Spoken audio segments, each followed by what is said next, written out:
Welcome to video 3. I know that you love those last 2 videos. I know I love teaching them. Now I'm going to show you how to use all this stuff. And I want you to understand also that I've got a free gift for you. When you get done watching this video, I want you to look over there on this screen on my website, and there's a place for you to put your name and email address. I created a video called The History and Mystery of Wealth. And one of the things that I believe is that it's easier to make money now than it's ever been in all of human history. And even though it's easier to make money now than it's ever been, it's easier by far for more people to create more wealth in less time than ever in human history. For most people, it feels really, really hard, and it feels even way harder than it is. And the reason it feels harder is because of a concept that I call the history and mystery of wealth. And I teach on that video that you cannot solve the mystery of wealth until you understand the history of wealth. And so what I do in that video is I take you through all of the economic eras from the beginning of time all the way up through 2014 or through 2008 at that particular time, which was the last transition into a new economic era, was in 2008. And so after you get done with this video, put your name and email address in the form over there and get the free video on the history and mystery of wealth. Unless, of course, you've already got all the financial stuff figured out. If you want to figure out some more of how the financial stuff works, the video is free. Put your name and email address in there, and I'll send you emails from time to time with updates when I'm doing live events, as well as teleseminars, webinars, etc. So here's part 3 of this video, 3-part video series on the greatest power that human beings have, and it's the power of expectation. So just in quick review, we talked about the fact that expectation is human beings' greatest power. We talked about the fact that these expectations present themselves in 2 different forms.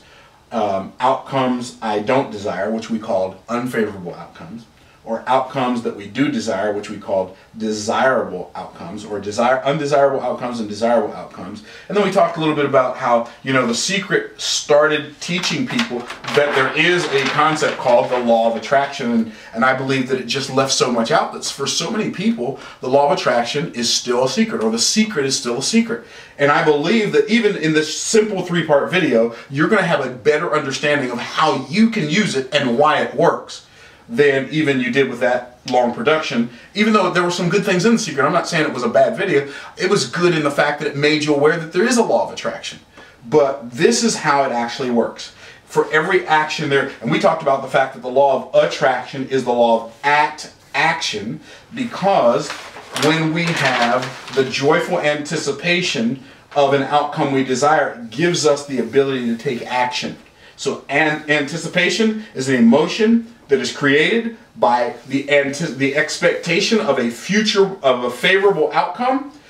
Anxiety is the emotion that's produced by the expectation of an unfavorable future outcome. And that anxiety stops us from taking action, which stops us from doing, being, and having all the things we want to do, be, and have in our lives. So I know you got that. So here's what you have to do to take your life to the next level. If you want your relationships to get better, or you just want to go out and get some better relationships, if you want your business to do better, or you just want to have a better business, if you want to have better finances, more money, a better job, you want to become better in sports, you want to lose weight and create that body you desire, it doesn't matter. It all works based on the same principle. So whatever result you're looking for in your life, this is where you are going to find it. So here it is. How do I make this work? What I've got to do is I've got to, first of all, take inventory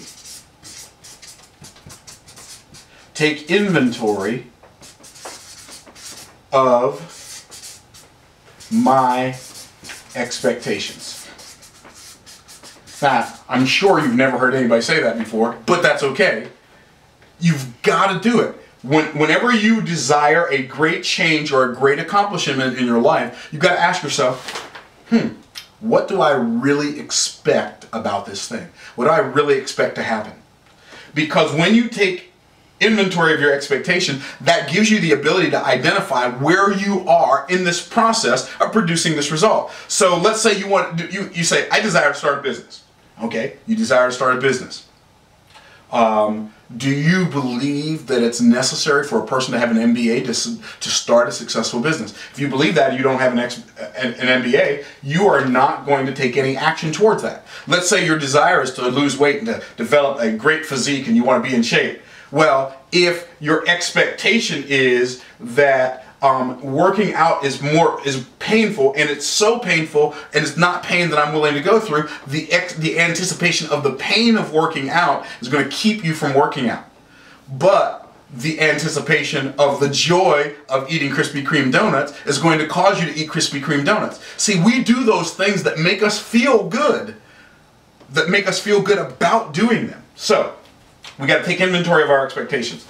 So when we have an outcome that we desire that's favorable, we've got to match up our anticipation with that. So if we've got an anxious apprehension, I'm going to do anx-app. So if we have an anxious apprehension of an outcome we don't desire, we have to replace it. We have to replace it with, this is a C, replace it with the joyful anticipation, I'm going to abbreviate that, of the outcome we do desire. Now, that sounds good. I'm going to tell you something. This is the secret to accomplishment in life. This is the secret to accomplishment in all of life. And I know that sounds really so simplistic. It's simplistic, but it's like the truth that's been hidden in plain sight. I've got to replace the anxious apprehension of the outcome I don't desire with the joyful anticipation of the outcome I do desire. What does that mean? That means when I woke up this morning at 5:30, I decided I'm either going to go back to sleep for another hour because my alarm clock was set for 6:30. I'm either going to go back to sleep for another hour or I'm going to get up. Which one did I do? Well, I thought, I've got a lot to do this morning. If I get up now, I got an extra hour to my day. And I created some joyful anticipation around this whole idea. Man, if I get up, I got an extra hour to my day. Which means my day is going to be an hour more productive. My work day will end probably an hour earlier. I'm going to get a whole hour's more worth of stuff done earlier. I'm going to have a better day because I'm going to feel like I've accomplished more. So I created this joyful anticipation around the idea of getting up at 5:30 when I could have easily gone back to bed and slept until 6:30. And some of you watching this right now, 6:30 may be early to you, 7:30, but I'm just telling you, I created joyful anticipation around the idea of getting up. But I could have said, well, it's kind of chilly in the house and then it's going to take me a while to warm up. And I could have created anxious apprehension around the idea of getting up. Or let's take it to the next thing that I did. One of the next things I did. I said, I got to work out. Okay. I've got time to work out. I've only got right now for this, I'll work out later today, but I only got time right now to work out for about 35 minutes. What can I do in 35 minutes? Okay, I can do my Roman chair and I can do my exercise bike. I can ride for 3.5 miles. So I said, okay, I can get half of my miles done in on my bike and I can get Roman chair, I can do some ab work. That'll give me enough time to do that. So when I usually think about exercise, if I don't really jump on this joyful anticipation thing, my anxious apprehension about exercise is not fun. Oh, but I'm already sore because I played too much golf, or I'm already sore and I don't really feel like working out, and I hate the first mile. The first mile on my bike is, it's such a drudge. And I could have built all this anxious apprehension. Oh, I haven't done abs. It's New Year's. I haven't done abs in weeks. It's been weeks because we were on vacation. And I haven't done any ab work. I haven't done any exercise. I could have built all this anxious apprehension around working out. But instead, what did I do? I said, you know what? I'm going to go ahead and get this bike done so the next time I go out and play golf, I'm not going to get tired. And so when I'm working on a project, I'm not going to be tired. And I also said, well, I've already changed my eating habits to some degree, so I created some joyful anticipation around the idea. Right now, okay, when I came back from the Christmas holiday 3 days ago, I had gained 6 pounds over the Christmas holidays. And I said, well, it's just 6 pounds, right, but it's just 6 pounds until I put on another 6 pounds. Then it's 12, right? So I said, this is not going to happen for me. So I created anxious, I created joyful anticipation, a positive expectation around doing the right thing. I said, you know what I'll do? I'll just lay off of carbs for a month. I won't do any carbs. I only eat gluten-free bread, but I'm not even going to eat gluten-free bread. I'm only going to, the only carbs that I'm going to eat are in fruits and vegetables. If it's not in a fruit or a vegetable, then it's a carb that I'm not getting. So what I did, I said, okay, the very first day, I am not eating any carbs. Now, for me, I love bread. Just like when I think about bread, see, I'm getting joyful anticipation. But now, when I think about bread, I think about the stuff that it puts on here. I'm like, all right, I'm not going to do bread. So, the first day of no bread and just a mild, not even any major workout, just played some golf, and I ate only salad and protein. So I didn't eat any carbs at all. I lost 4.9 pounds. First day. So I only got one to go, right? Now, today's day 2. Yesterday I was really, really busy. I ate some hands full of nuts and raisins because that's my snack thing that I do. And then I came home last night, I ate salad with some fish in it, some Asian dressing. It was really, really good. And that was it. Here's my point. I built joyful anticipation around the idea that I've got this future outcome. Now this morning I woke up, I was another 2 pounds lighter. So now I'm ahead of where I was when I noticed I blew it over the holidays, right? And I didn't go crazy, but 6 pounds for me was more than I wanted to grow. So I said, I'm going to do something about this. Now I'm thinking, you know what? When I get down to 175 pounds, which will be a total 15 pounds lighter than I was when I got back from the Christmas holidays. When I get down to 175 pounds, I'm going to go buy myself a couple of new suits and to kind of refresh my wardrobe. So now I've got this joyful anticipation thing around this outcome that I desire. So it gives me the ability to work out. It gives me the ability not to eat the carbs. Why? Because the joyful anticipation of getting those new suits in my wardrobe and the joyful anticipation of getting down to 175 pounds and getting rid of this extra stuff I got around the middle, that got me excited. Far more excited than eating a sandwich. Far more excited than eating a dairy-free ice cream sandwich after I get done. I eat relatively healthy, but some of the relatively healthy stuff I eat has some relative unhealth benefits. What's my point? My point is joyful anticipation. Replace the anxious apprehension of the outcome you don't desire with the joyful anticipation of the outcome you do desire. Here's how you do that. You have to do it, first of all, you have to do it consciously. What do I mean? You have to be aware that the reason I'm not taking action right now is because I am anticipating an outcome I don't desire. The reason I'm not making the sales call is because I'm expecting them not to buy. My expectation of them not buying is not an outcome that I desire, so I've got anxiety over making the call because now I'm wasting time talking to people who already are not going to buy. So in my mind, I've already gone and talked to them. I projected myself into the future. I've already gone and talked to them. They already didn't buy, so I wasted my time.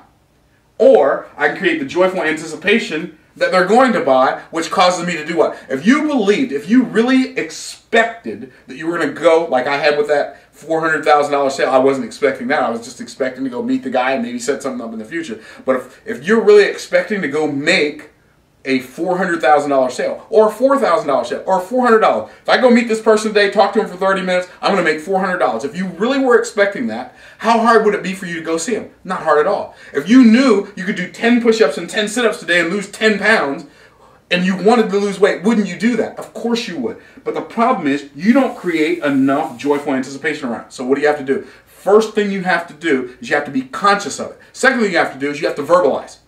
You have to verbalize the experience of this joyfully anticipated outcome. In other words, and here's how it has to be expressed. You have to express it from the future in the present. Here's what I mean by that.